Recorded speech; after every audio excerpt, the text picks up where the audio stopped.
Magandang umaga at happy Sabat po sa ating lahat. Yan. Tayo po ay magpasimula na sa ating pong family time worship. At tayo muna po ay mag-awitan. Awitin po natin ang I Will Sing of Jesus' Love.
Tayo po'y maniklod sa ating panalangin.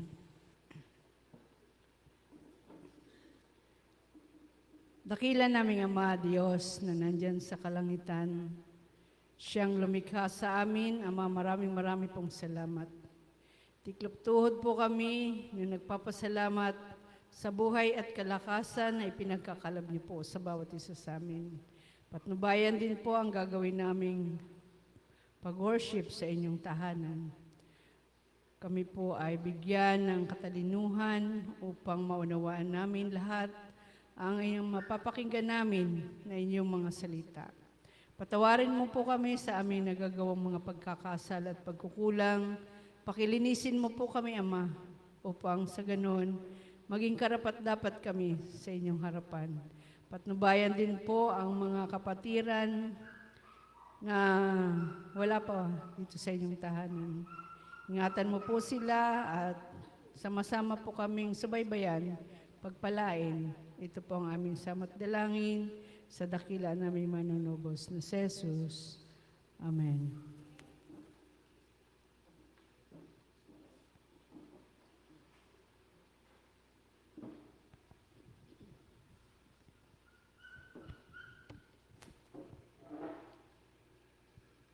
Ayan, good morning and happy Sabbath sa lahat. Okay, welcome po tayong lahat sa atin pong family time. At atin pong ihanda ang ating mga sarili para po sa pananambahan sa ating mahal na Panginoon. At ito rin natin na itong araw na ito ay talagang banal, no? Ang ating paglilingkod ay ituon natin sa atin pong mahal na Panginoon sapagkat yan po ang kailangan natin sa mga oras na ito. Ang inyo pong tagapagpaawit ay walang iba kundi si Sister Bing Ranis, no? Sa presider ay walang iba kundi kilala nyo na. Okay? At ang atin pong nagbigay ng panalangin, walang iba kundi si Sister Yuli Mantala. At ang atin pong magbibigay ng mensahe mula sa salita ng Panginoon, walang iba kundi si Brother Ray Ranis. At yung mag-special song, walang special song, hindi nakapaghanda. So, diretso na lang tayo sa atin pong message about salita ng Diyos.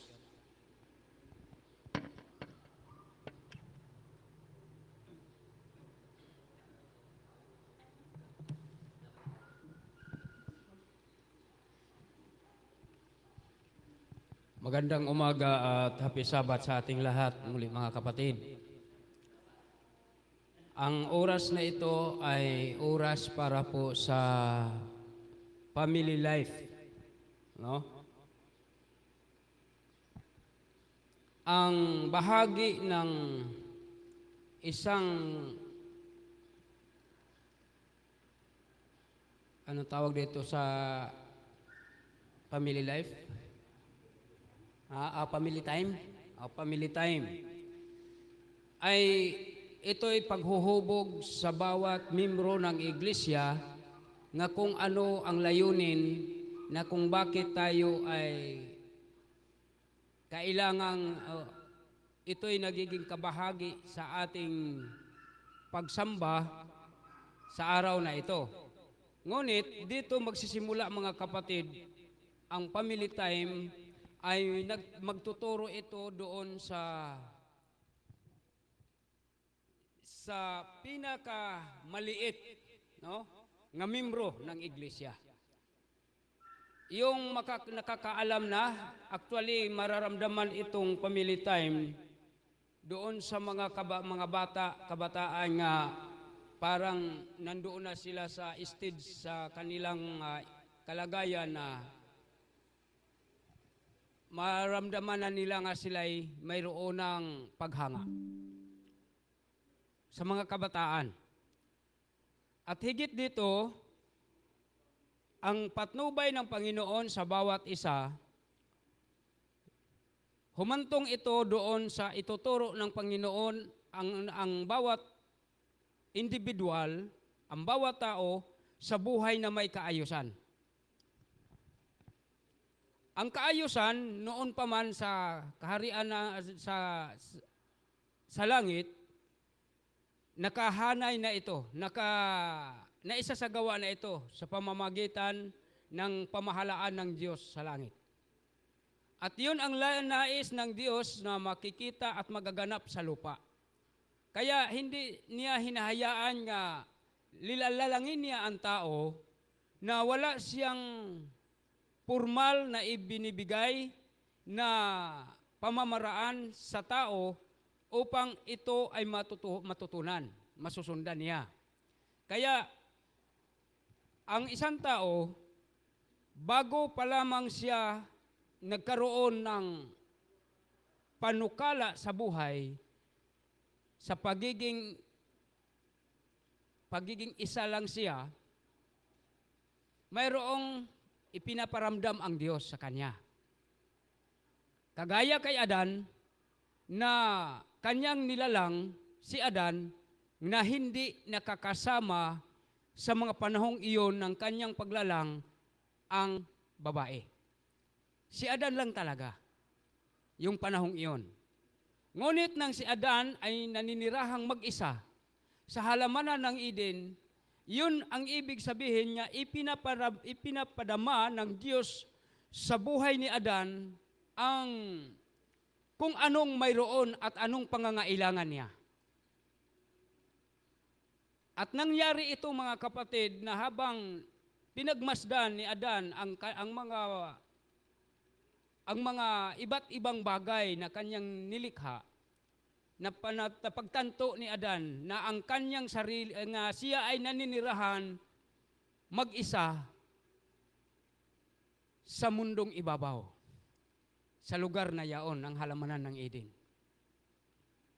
Ramdam niya ang kalungkutan. Bakit? Nakikita niya, namamasdan niya na ang ibon ay lumilipad na may dalawa ng magkapares.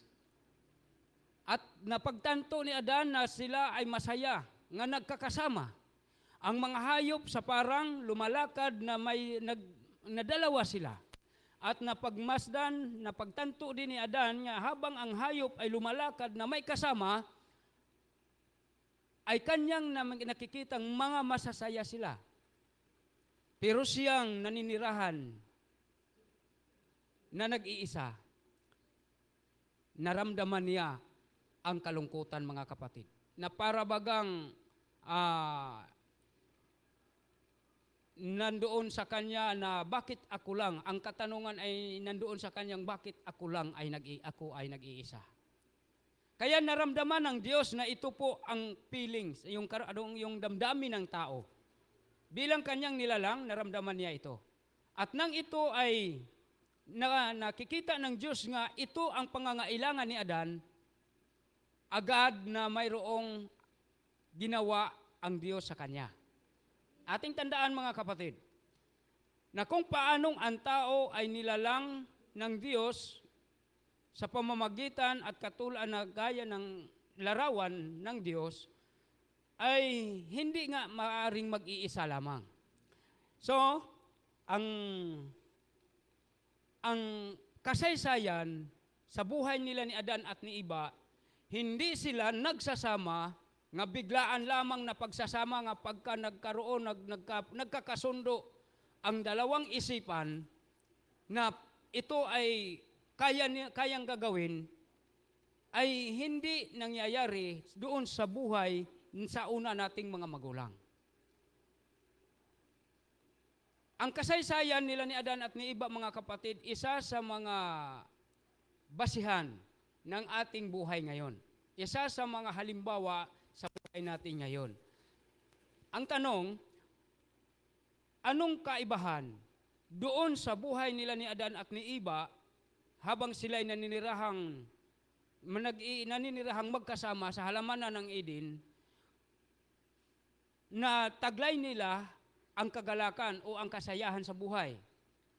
At sa ating panahon ngayon, ano naman ang kaibahan sa ating panahon ngayon kung ating ihaling tulad sa buhay nila ni Adan at ni Iba, na kung bakit ang ating panahon ngayon para bagang hindi na makapaghihintay ang mga kabataan na sa tamang panahon at sa prinsipyo ng Diyos, kalooban ng Diyos nga dapat masunod. At ito'y kanila ng nasasagasaan. Kaya malayo na, mga kapatid. Ang ating kalagayan ngayon ay parang nandito na tayo ngayon sa kalagayang kung sasasakyan tayo, parang na-crash patungo sa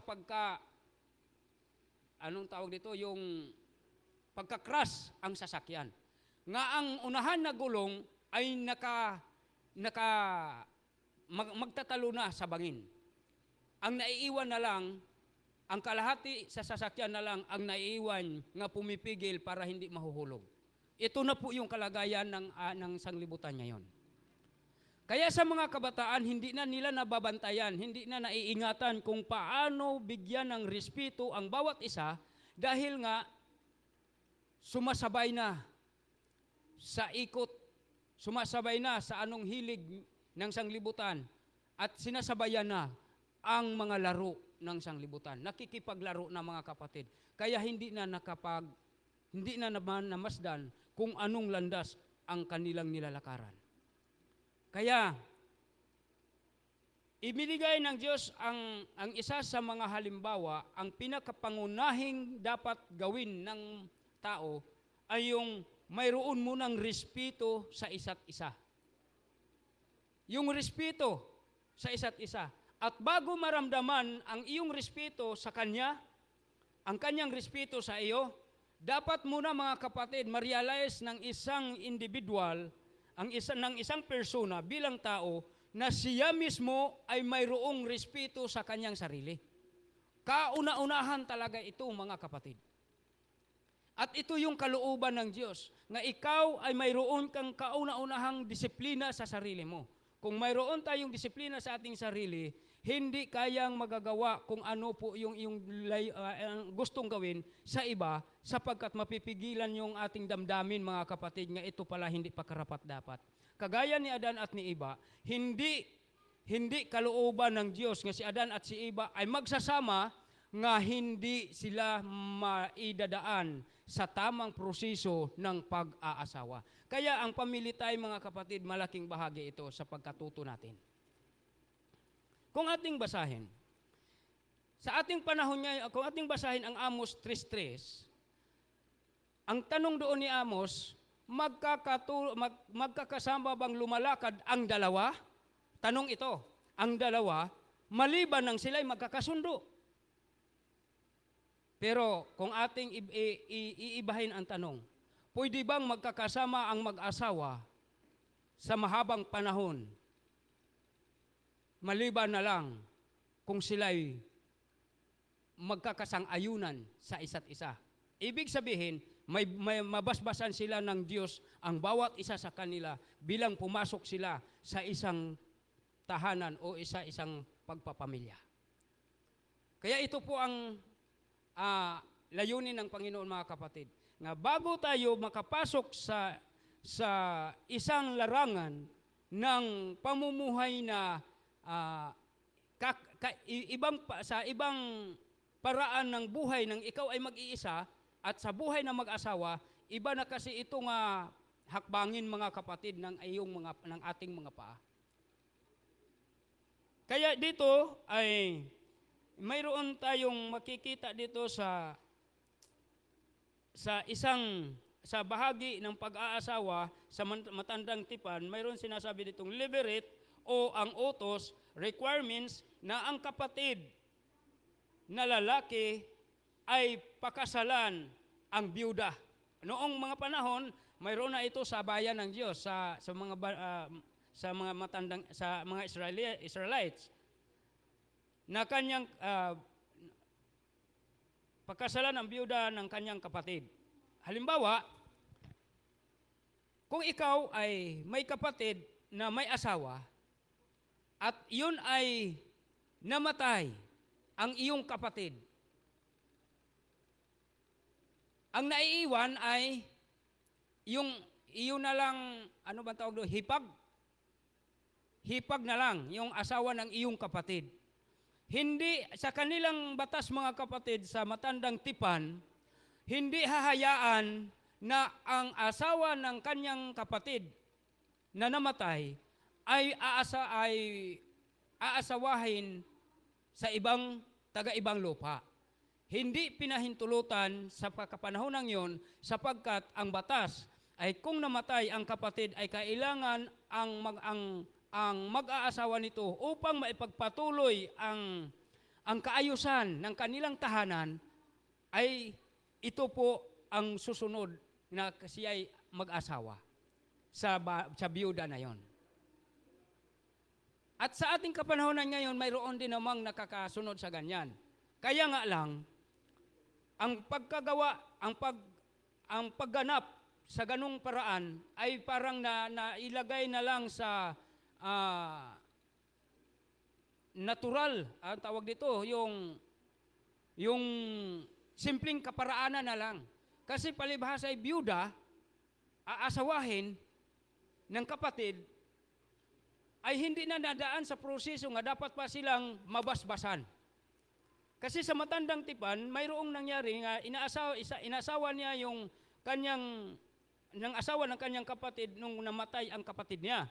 Pagkatapos, yun ay sa mga Levita, kailangan mo nang madadaan sa tamang proseso nga sila'y magsasama at bago magsama, sila'y binasbasan ng mga saserdote.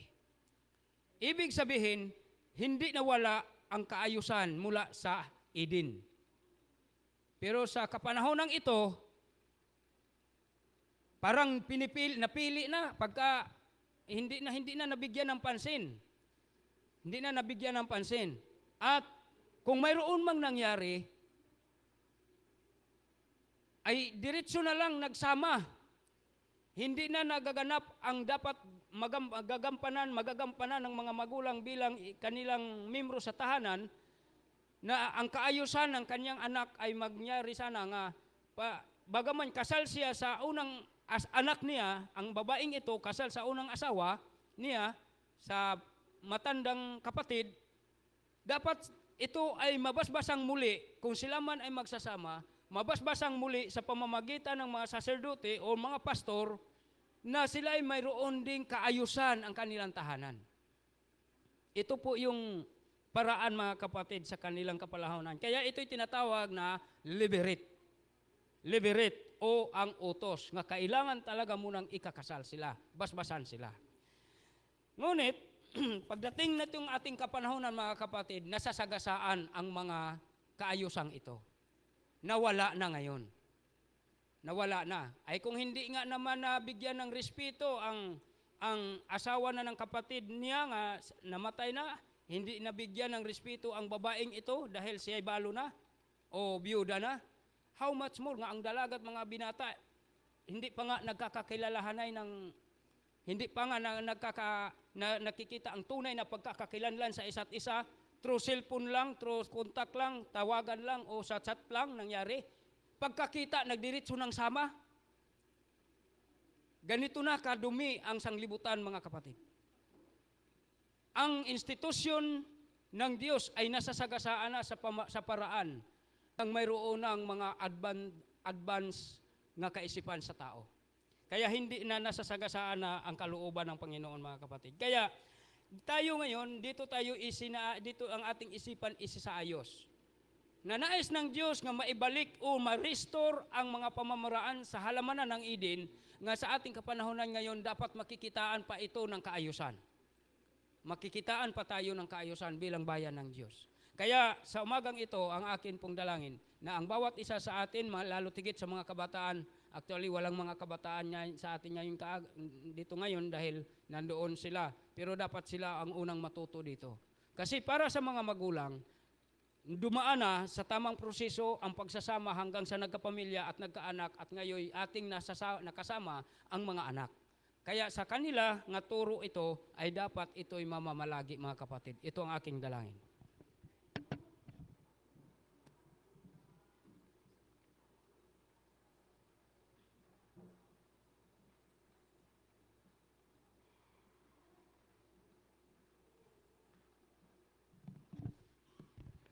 Para po sa ating closing song, ay opening prayer na rin po sa ating pong Sabbath School.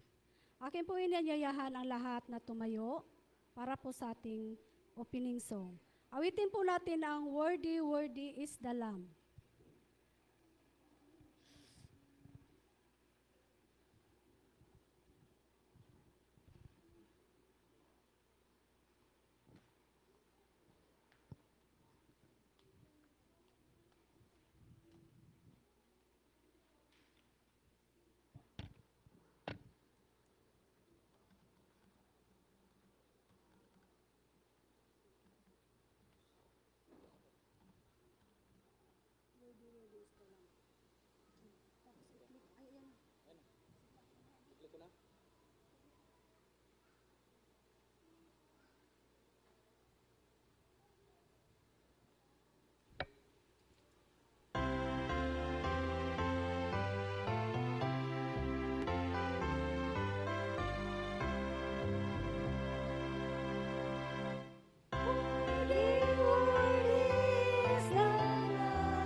kapatid, manigluhod tayo sa ating prayer.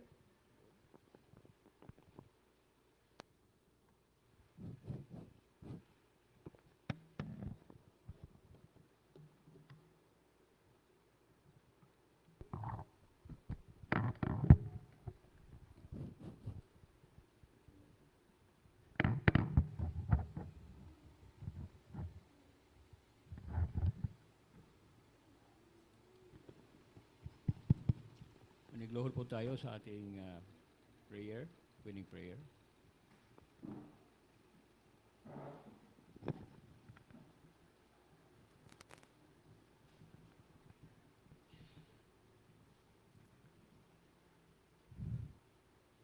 Panginoon naming Diyos na mahabagin sa lahat, na tumatanggap sa amin kahit na kami ay mga lubos na mga makasalanan.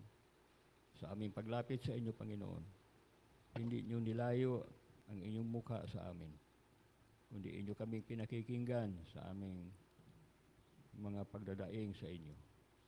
Na sa buong linggo, ito yung aming daranasan sa inyo. Na sa kabila ng kahirapan sa buhay, kayo po ay nagtataguyod sa amin hanggang sa nakarating kami dito sa simbahan at kami ay magpupuri sa inyong banal na pangalan. At ngayon, Panginoon, nandito kami sa isang bahagi ng aming pagsamba sa inyo na kung saan kami ay mag-aral ng inyong banal na salita. Nawa, Panginoon, inyong pagpalain ang bawat isa sa amin na marami kaming matutunan at marami kaming makikita sa aming mga sarili at aming mailapit sa inyo ang aming mga problema sa aming spiritual na buhay.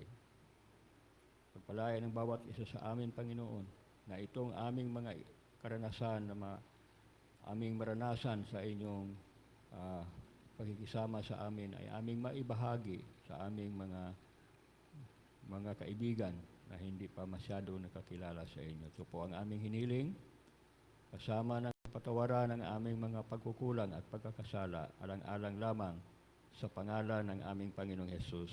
Amen.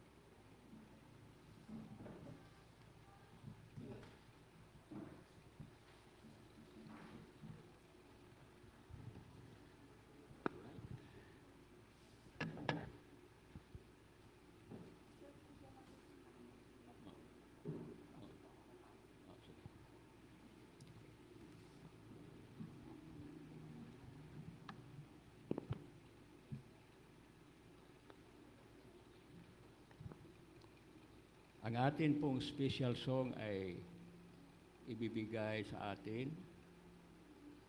sa ating mga magkakapatid na Makamay family. Namok family. Namok family.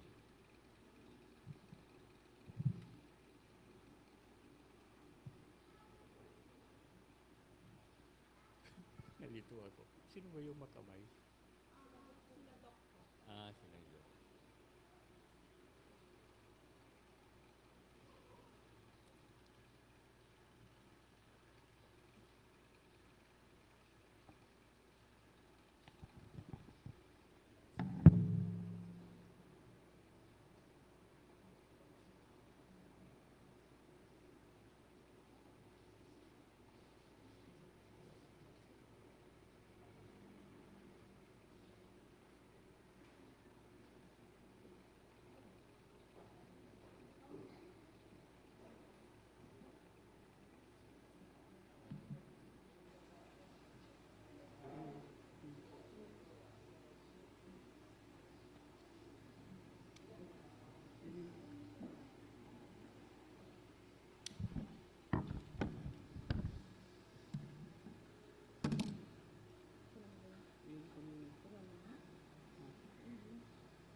spread His love, you everyone you want to pass it on.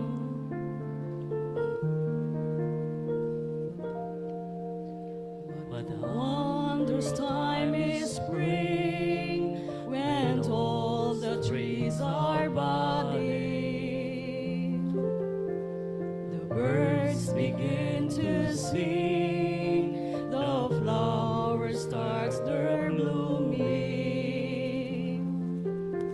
That's how it is with God's love. Once you've experienced it, you want to sing His praise like spring. You want to pass it on.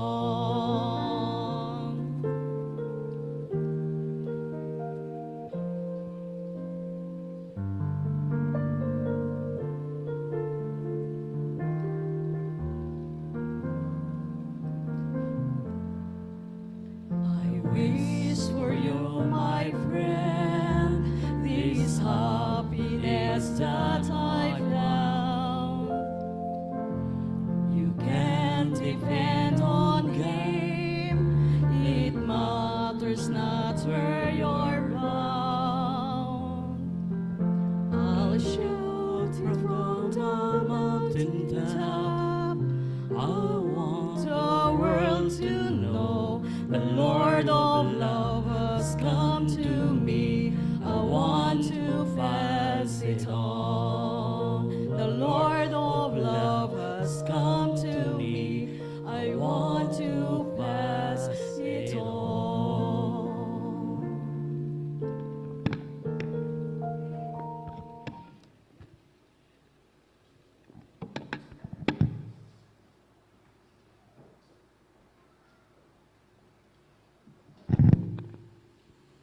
Happy Sabbath mga kapatid.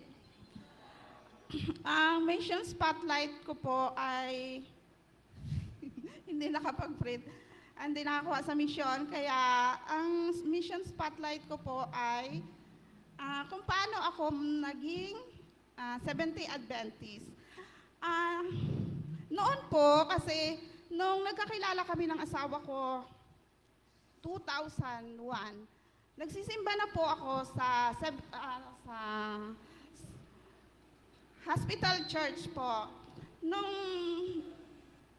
magkasintahan pa lang po kami noon, hanggang sa, sabi niya, lagi niya akong tinatanong, sabi niya, kailan ka ba magpapabaptize?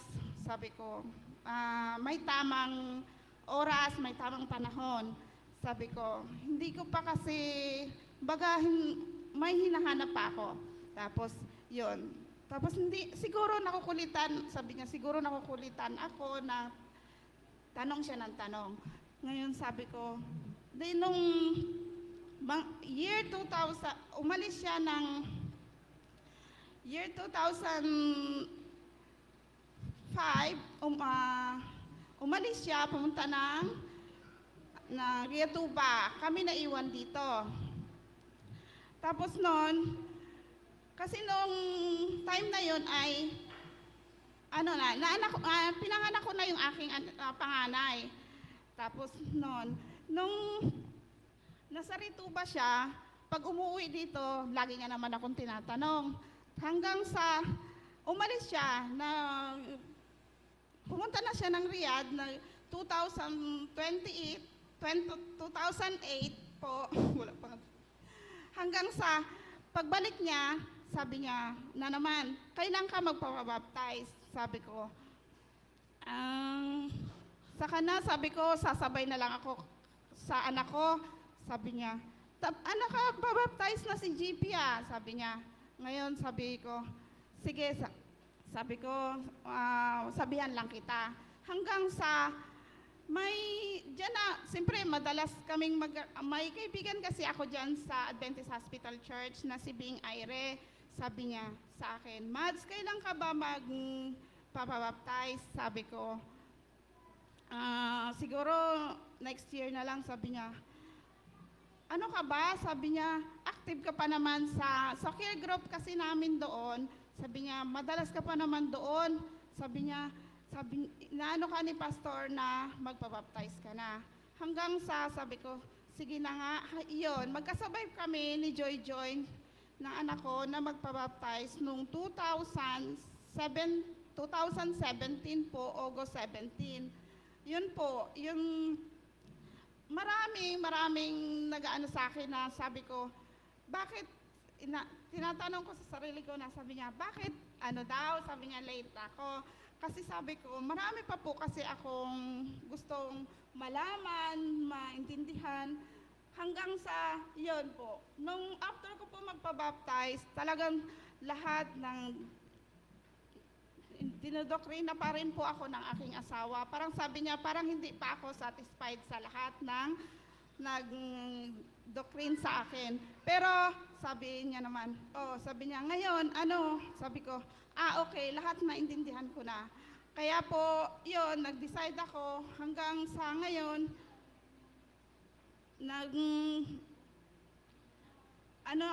sabi ko nga, sa mga anak ko, sabi ko, bakit, naano ako sa mga anak ko, kasi yung mga anak ko, siguro sabi ko, bakit ganon? Baga akong, yung ngayon ba, sabi ko, ngayon yung mga anak ko, parang, naano sila na, sabi ko, gusto ko sana sama-sama kami. Kasi, sabi ko, matutuwa sana yung papa ninyo kung sama-sama tayong nagsisimba. Kasi minsan, maraming dahilan ang sabi ng mga anak ko, ma, doon kami sa hospital church. Kasi, di ba, doon pat naman po talaga kami member, ma'am eh. Tapos sabi niya, doon kami, ma. Kaya, sige, ako na lang dito. Sabi ko, kaya lagi ko na lang pinagpipray na sana pagdating ng panahon na magsama-sama rin po kaming magsimba dito. Kasi marami pa pong inaano sila na parang inaano nila na sabi nila, sige ma, sabi niya, pag dyan din kami. Kasi naano siguro sila na kami, parang inaano ko, sabi ko, parang kalat-kalat tayo, doon kayo sa hospital, ako dito. Kaya minsan nga sabi ko, doon na lang din ako para sama-sama tayo. Pero inaano ko po na, sabi ko, sige, sabi ko, pagdating ng panahon na magsama-sama tayo, kaya yun lang po talaga ang palagi kong pinag-pray na sabi ko, sana sama-sama kami magsimba dito. Yun lang po.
There is no problem too big, God cannot solve it.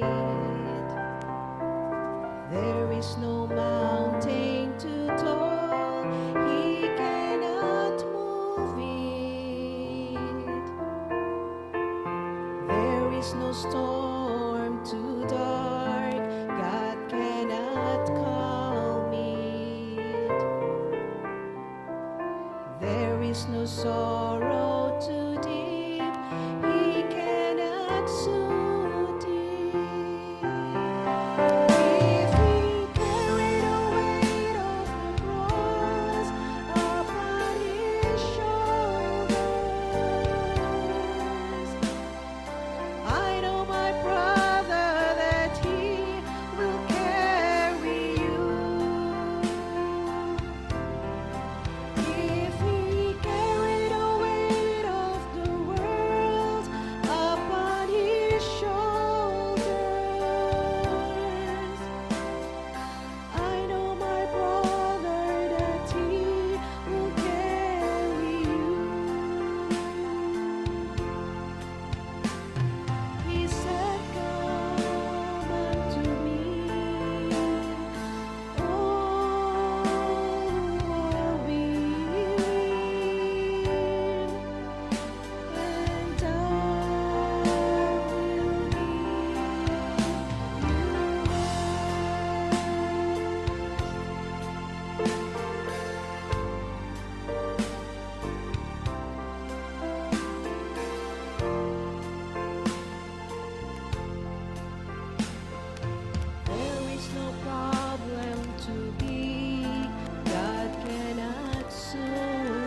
take too tall, He cannot move it.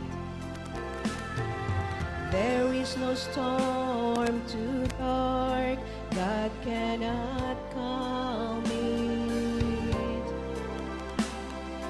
There is no sorrow too deep, He cannot soothe it. If He carried the weight of the world upon His shoulders, I know my brother that He will carry you. If He carried the weight of the world upon His shoulders, I know my sister that He will carry you.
He said, "Come unto me, all who are weary, and I will give you rest." He said, "Come unto me,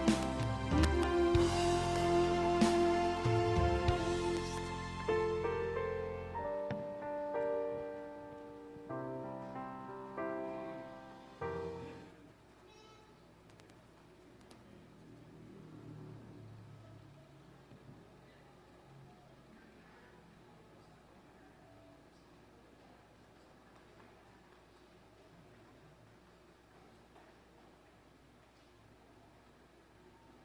are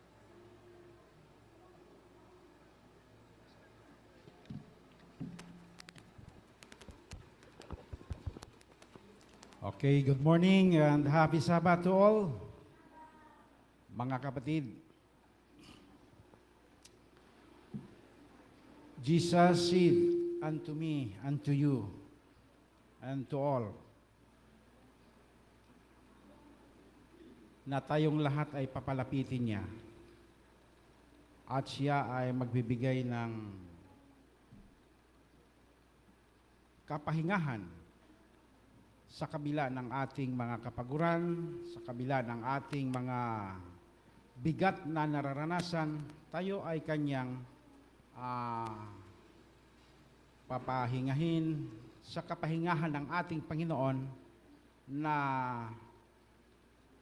maranasan natin na hindi tayo stress, hindi tayo narurugi sa araw-araw ng ating pamumuhay. Mga kapatid, ang bahagi kong iyong umaga ay Sabbath School, Promotional Talk.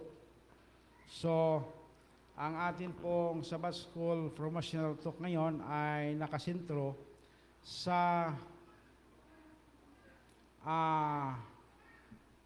kaparaanan ng paano tayo mangangaral sa ebanghelyo ng ating Panginoon, no? So, ito mga kapatid ay nakapattern sa kay Moses na sistema. So, yung sistema ni Moses ay yun ang Diyos mismo ang nagbibigay, no? Yun ang kagandahan sa atin dahil panahon pa lang ng Exodus, ang atin pong plastada ay nakaangkla na, no? Doon na tayo nagkuha ng mga pamamaraan sa kaayusan, proper na paggawa o true channel, no? So, sa kapanahonan ni Moses, ang voice of God ay si Moses, mga kapatid. Ayon sa Exodo 18, ang talata ay 13, o kung basahin natin sa simula sa 15, 12. So, si Moses, ang boses ng Panginoon, at ang mga tao na napapailalim kay Moses ay hindi sila nagkakaroon ng bangayan o tinatawag na unentered territory o pagbabaypasan maging sa ating iglesia. So, mayroon po tayong mga tinatawag na mga protocol paano ihahandle ang gawain sa buong sanglibutan na ang ating iglesia ay mas lalong mapapalago, mga kapatid. Kaya ang mga taga-50 at tag-100, no? At una yun sa 500, 100, 50 at 10, mga kapatid, yun po ay tumutukoy sa ating kapanahunan ngayon, sa ating struktura ng ating denominasyon ng Seventh-day Adventist na kumakatawan na ito ngayon ng General Conference, the Voice of God, no? Hindi na si Moses. So wala na si Moses, kaya ang karapatan ng boses ng Panginoon ay ang General Conference. Down sa ating mga division na ang buong sanglibutan ay pinaghahati-hati sa mga division at napaloob sa bawat division ang bawat mga unions at napapaloob sa bawat unions ang mga mission at napaloob sa bawat mission ang mga local churches. So yun mga kapatid, kaya po ang ating gawain ay mabilis na lumago sapagkat mayroong tinatawag na mga area of territory boundaries na kung saan hindi tayo nagkakasampangay, no?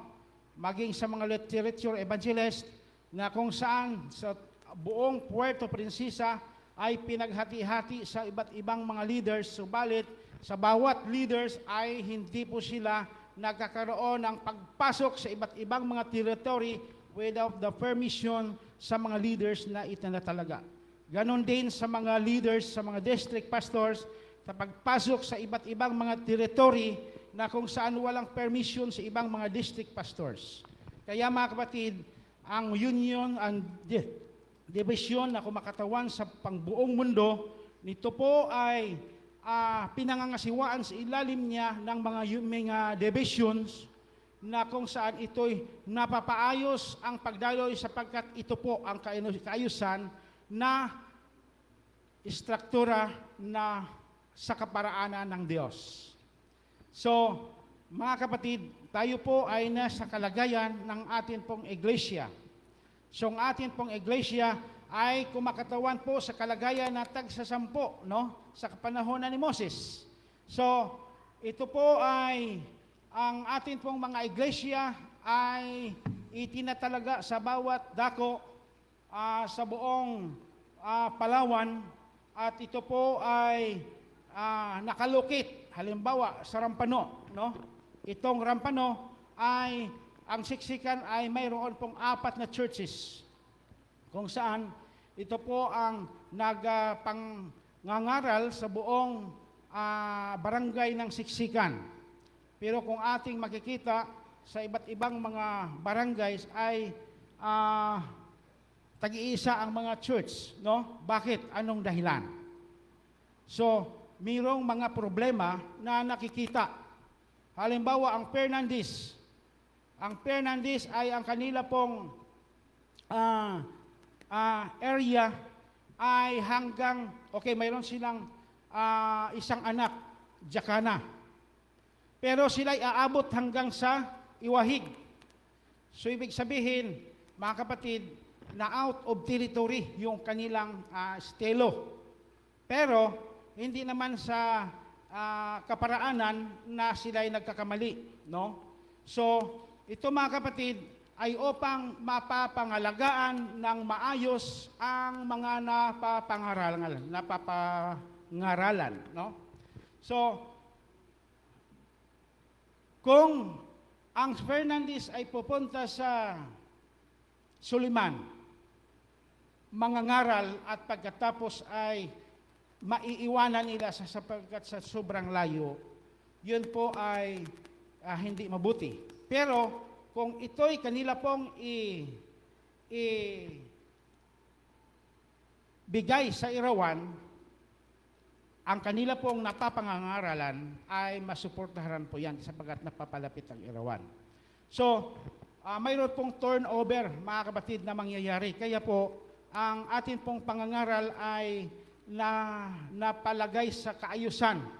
Ano? So, ang bawat mga churches doon sa Davao Mission, mga churches sa panahon ni Pastor Robert Jimenez, ay mayroon pong pag-uusap sa napapaloob sa bawat area o boundary.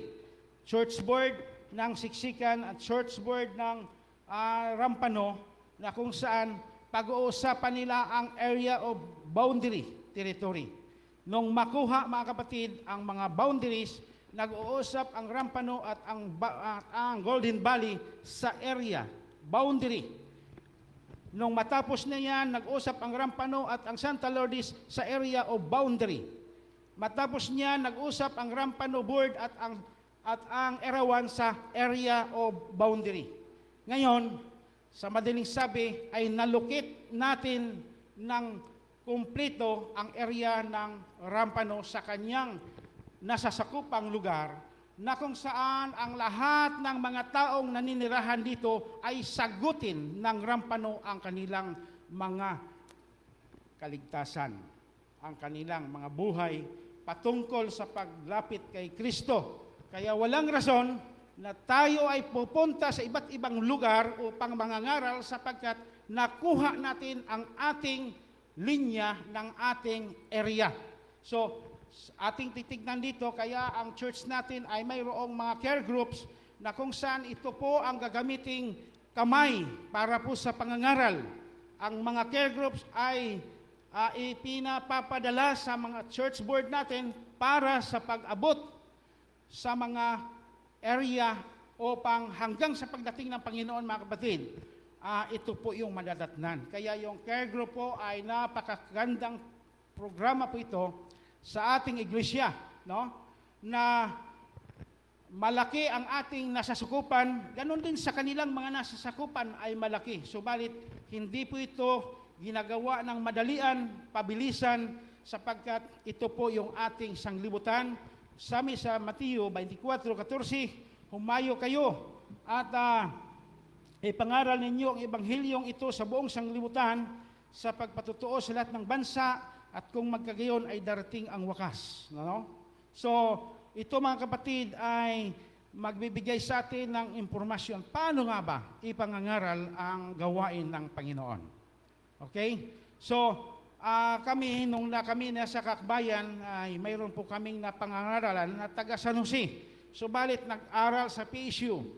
Nung siya nag-aral sa PSU, ay lagi siyang nagsamba sa Kakbayan at ito po ay amin pong napapalakas at lalong napapatibay ang kanyang pananampalataya.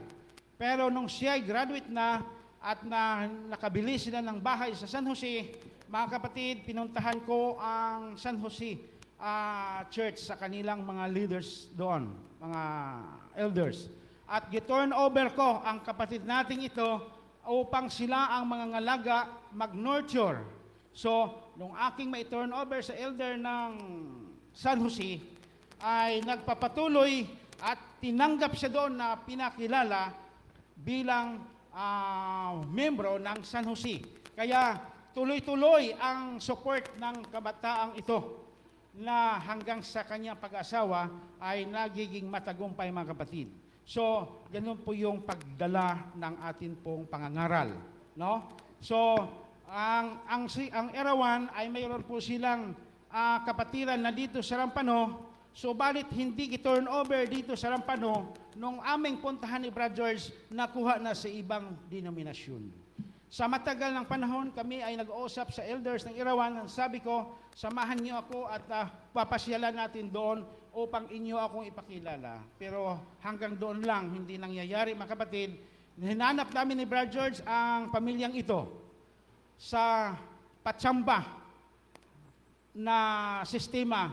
Tanong-tanong, halos kami mag-isang araw kakatanong-tanong, pero sa kalooban ng Panginoon ay natagpuan namin ito. Nung aming matagpuan, mga kapatid, nakakalungkot sapagkat ito ay hindi na pamilya natin. Sapagkat nakuha ng masigasig na denominasyon dito sa may City Best, no? Mayroong church diyan sa baba at naging membro nila at ito ay kanilang ginapangalagaan. Kaya napakahalaga, mga kapatid, na matutukan natin at ma-turn over natin kung saan siya nga lugar ay atin pong i-endorse upang siya ay mapapangalagaan ang kanyang pananampalataya. Kaya yung atin pong church ay mayroon pong programa patungkol sa pangangaral ng evangelism. Kaya ang atin pong evangelism ay lalago po ito at ang goal po nito sa bawat purok, sa bawat naninirahan, sa bawat purok, bawat tahanan, membro ng tahanan naninirahan, ay ito po ay mapapaabutan ng pabalita ng kaligtasan. So yun, mga kapatid.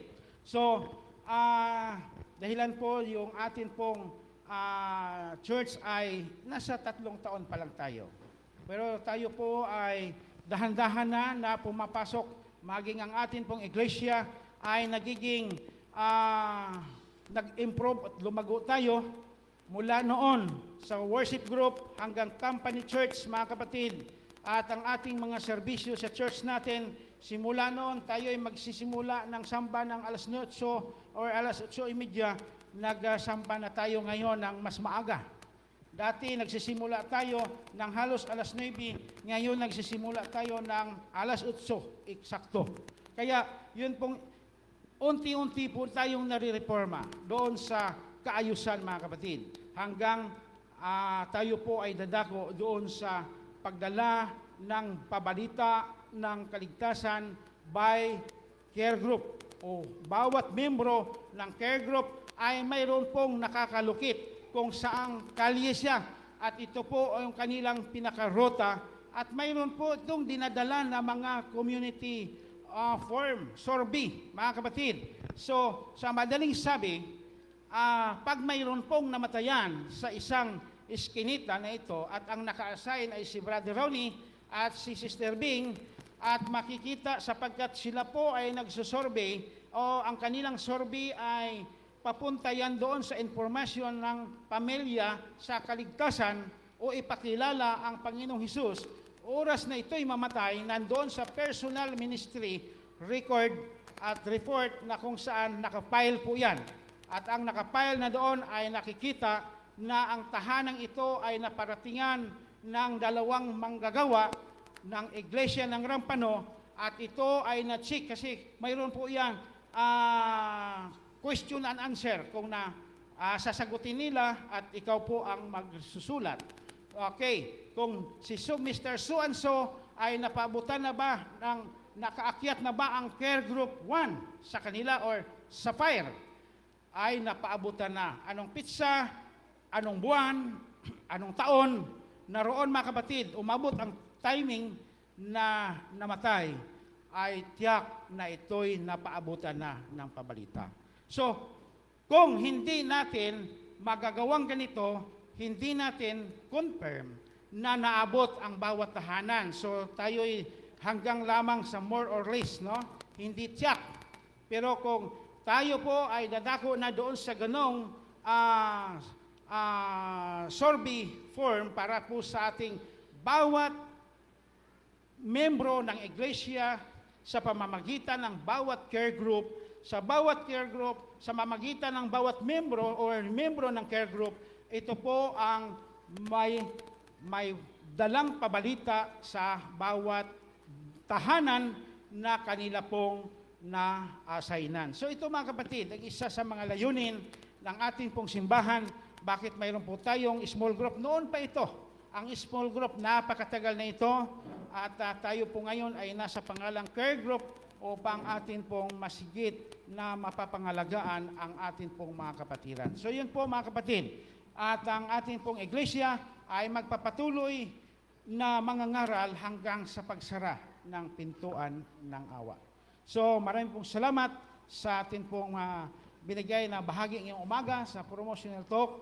Nawa ay magkakaroon po tayo ng mga idea, kaparaanan, paano ba natin dadalhin ang pangangaral sa bawat tahanan ang Ebanghelyo ng ating Panginoon. Magandang umaga at happy Sabbath po sa inyo.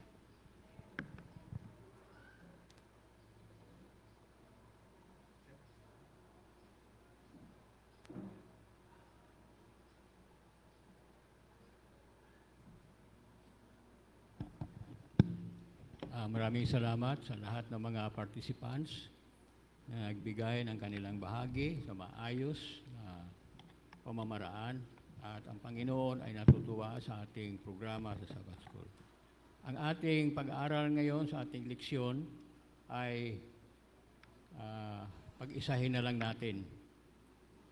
Ang ating mag-lead ng ating discussion sa ating lesson ay si Brother John Mantala, at ating ibigay sa kanya ngayon ang panahon.